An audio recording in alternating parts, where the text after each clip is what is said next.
याद करना चाहेंगे हम बैसवार संघ के निर्माता और निर्माण की प्रेरणा देने वाले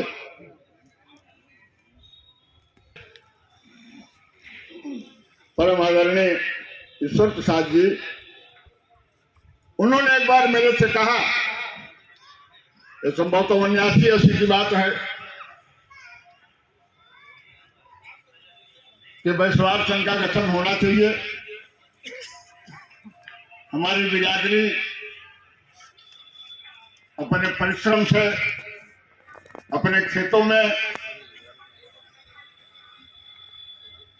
पूरे प्राणपण से परिश्रम करके उत्पादन तो करते हैं, लेकिन लोगों के बहकाव में आकर आपस में विवाद कर बैठते हैं। मुकदमेबाजी में लोग पैसा इकट्ठा करते हैं, आसानी से गुमराह हो जाया करते हैं। और हमारे स्वभाव का, हमारी बिरादरी का जो स्वभाव, लड़ने झगड़ने से दूर, अपना कमाना अपना खाना। एक समय था जब बिरादरी के लिए कहा जाता था कि जिसके दरवाजे पर रहने को शरण मिले,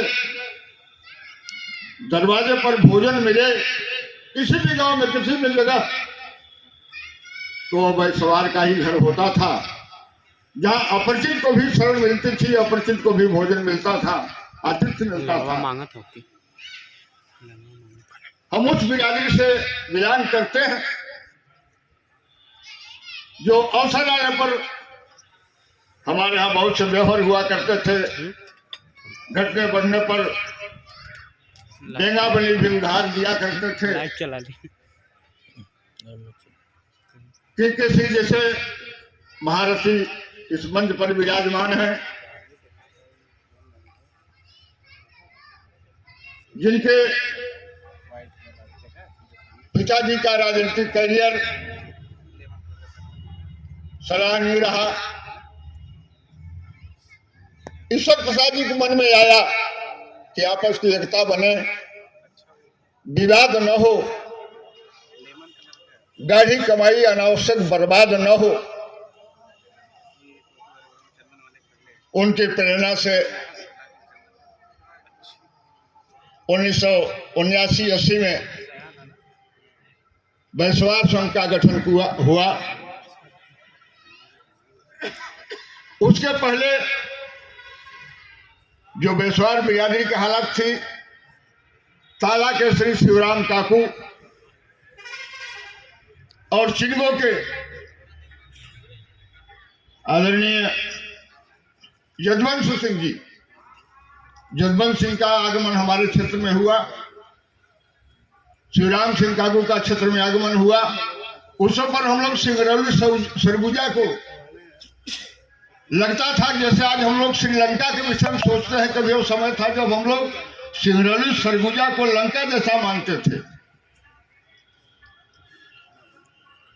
फिलहाल उस जमाने में इन्हें गिने पढ़े लिखे लोग,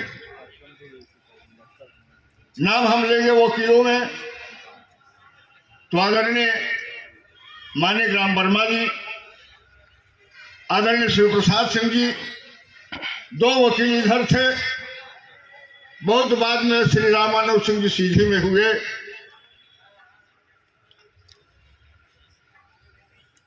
फिलहाल संघ का गठन हुआ। आदरणीय ईश्वर प्रसाद जी संघ के राष्ट्रीय अध्यक्ष बनाए गए। मुझे महामंत्री का दायित्व मिला।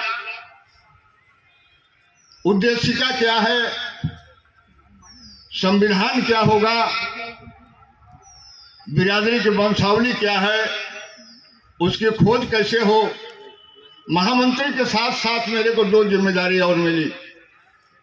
बैसवार वंश की वंशावली का खोज, संविधान सभा का एक सदस्य के रूप में भी मेरे को जिम्मेदारी मिली। सरस्वती प्रताप सिंह जी मंच पर है कि नहीं है?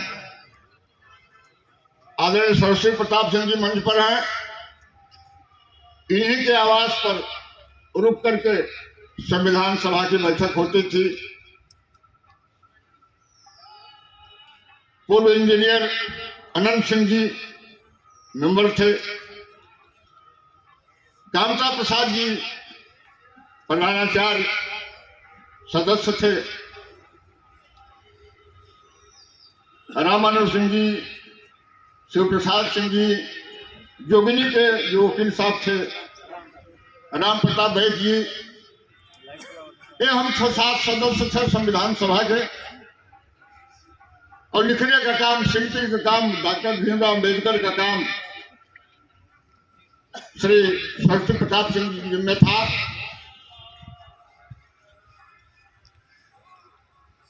हम जब आज देखते हैं उस समय पर राजनीतिक क्षेत्र में हो चाहे शिक्षा क्षेत्र में हो, उंगलियों पर लोग गिनती में थे। आज हमारा समाज जितना आगे बढ़ चुका है, 1980 और आज 24 है, लगभग 44 साल।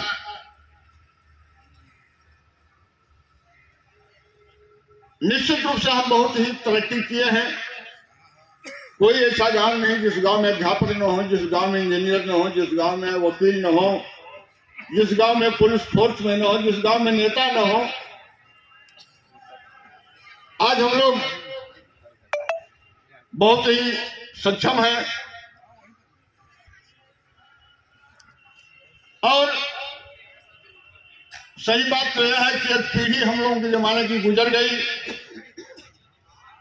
जिनके हाथ में परिवार की बागडोर मलिकाना रहा करता था।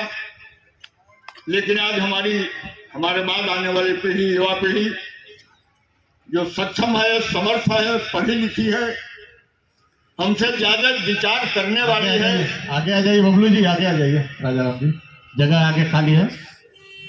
कल हमारी जो उम्मीद थी, जो सपना था, अब उस सपने को पूरा करने का दायित्व भैया शंकराम जी जैसे वकील, अभी उदीयमान बिटिया अनीता वैद यहाँ बैठी है। एक बार ईश्वर प्रसाद जी ने मेरे से कहा, उस समय पर कई दल बराबरी में थे, कांग्रेस भी बराबरी में थी, जनसंघ भाजपा भी बराबरी में थी, सपा बसपा भी थी। उनका विचार यह था कि हम लोग जैसे बड़े घरों के लोग हुआ करते थे, एक भाई कांग्रेस में थे, एक भाई भाजपा में, उनका ऐसा विचार था कि अगर हम बिरादरी दो नेता है तो एक नेता इस पार्टी में रहे, नेता उस पार्टी में रहे। क्योंकि उनके मन का यह विचार था कि किसी की भी सरकार हो, हमारा बिरादरी में कहने वाले ऐसे लोग हों कि हमारी सरकार है। और कोई भाव नहीं था, कांग्रेस की सरकार हो तो आदरणीय लालता सिंह जी बैठे हुए हैं, इनकी सरकार है कहेंगे तो हम भी कहेंगे भैया हमारी सरकार है। केके सिंह जी रहेंगे, कहेंगे हमारी सरकार है, मेरी सरकार है। अनीता बिटिया बैठी है, सुना के आप पार्टी से है, इनकी सरकार बने। बिटिया कहेगी कि मेरी सरकार है, तो मैं भी कहूंगा कि मेरी सरकार है। हाँ, लेकिन वर्तमान में कुछ ऐसा रहा, कुछ जमाने में कौन 19 है कौन 20 है निर्णय करना कठिन होता था। आज हालात थोड़ा बदल गए हैं। आज जिसको हम कहते हैं कि हमारी सरकार है, तो हम लोग कुछ ज्यादा वजनी हो गए हैं। आप भी कहिए कि हमारी सरकार है, मेरी सरकार है, तो आपकी भी सरकार है। और सरकारों से ही सब कुछ पाना है। राजनीतिक इच्छा शक्ति, हमारा संगठनात्मक ढांचा, हमारी एकता किसी भी सरकार को मजबूर करे तो मेरी मांग को माने ही नहीं, मानने को मजबूर भी हो जाए। हम इस तरह तक संगठित हों इस तरह आगे बढ़े। विषय वस्तु मेरे को जो दी गई थी, किन परिस्थितियों में, उद्देश्य यही था कि हम आपस में विवाद न करें, मिलकर के अपने जात को आगे, अपने समाज को आगे बढ़ाएं। मैं एक प्रश्न करना चाहता हूं, मंच पर जो बैठे हुए लोग हैं उसमें से मैं भी हूं, आप में से इधर बैठे हुए लोग जिन्हें कल मंच पर बैठना है, हम लोग एक प्रार्थना गाया करके, प्रार्थना की पंक्ति है, जिस देश जात में जन्म लिया बलिदान उसी पर हो जाए। हम में से कितने ऐसे हैं जो अपने जात के लिए बलिदान होते हैं? अपने जात के किसी नौजवान को जो होनहार है, आगे निकल रहा है, कितने लोग हैं जो अपने पारिवारिक मोह से उठ करके उस होनहार बच्चे का समर्थन करते हैं। हम सबके बीच में सम्मानित सालिक सिंह जी गढ़वानी और नकुल नाथ जी जोगनी, आपका मंच पे स्वागत है। आप सब स्वागत के योग्य हैं, आप सबका स्वागत। तो मैं कह रहा था कि हम अपना खुद का अवलोकन करें, अपने अंदर झांकें कि अपनी जात के लिए मैंने क्या क्या किया है, क्या बलिदान किया है, अपनी जात के विकास के लिए किस प्रकार का योगदान किया है, अपनी जात में होनहार, वो चाहे किसी भी क्षेत्र में निकलने वाले लोग हों, किनको हमने सहारा दिया है।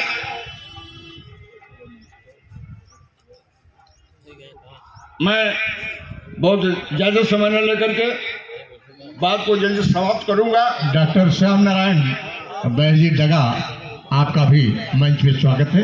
डॉक्टर श्याम नारायण जी। तो मैं निवेदन कर रहा था, कभी अपने से आप प्रश्न पूछिए,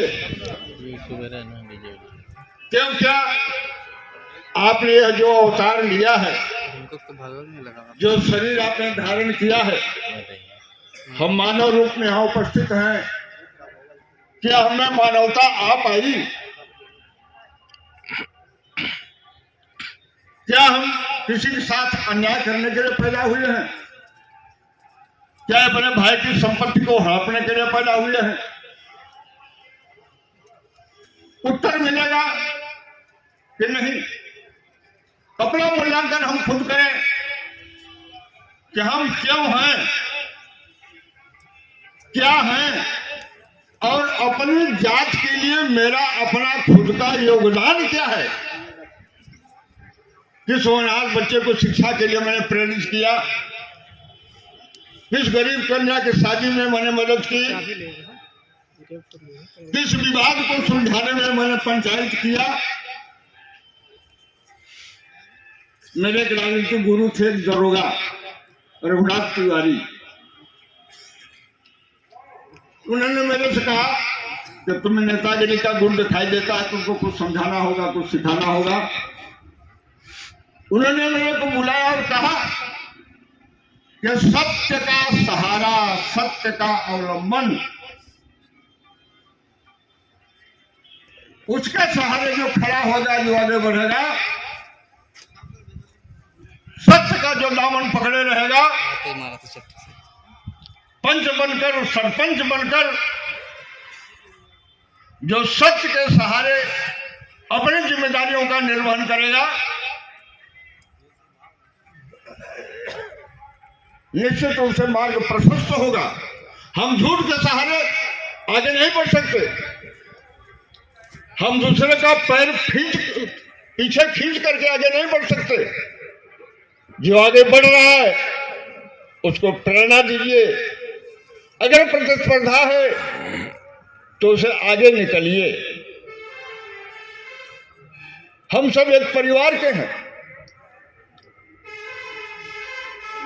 और परिवार को, अपने समाज को परिवार की तरह मान करके चले हम।